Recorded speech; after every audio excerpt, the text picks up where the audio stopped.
बेगूसराय जिले भर में इन दिनों राशन कार्डधारियों का बायोमेट्रिक मशीन में फिंगर मैच नहीं होने का मामला तूल पकड़ता ही जा रहा है।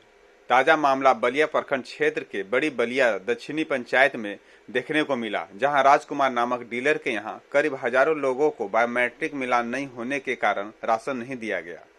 भारी संख्या में गरीब लोग अपना आधार कार्ड लेकर राशन कार्ड अपडेट के लिए प्रतिदिन डीलर और बलिया प्रखंड का चक्कर लगा रहे हैं, लेकिन इन लोगों का सुनने वाला कोई नहीं। जब SCS न्यूज के संवाददाता ने डीलर राजकुमार चौधरी से इस मामले में बात की तो डीलर साहब ने साफ कह दिया, जिन लोगों का बायोमेट्रिक मशीन में फिंगर मैच नहीं करेगा उसे राशन नहीं दी जाएगी। अब सवाल यह उठता है कि क्या राशन लेने से वंचित गरीब लोग भूखे मरेंगे? किसी के नाम में नहीं आ रहा है। नाम नहीं आ रहा है? नहीं। तो राशन भी नहीं मिला आप लोगों को? नहीं।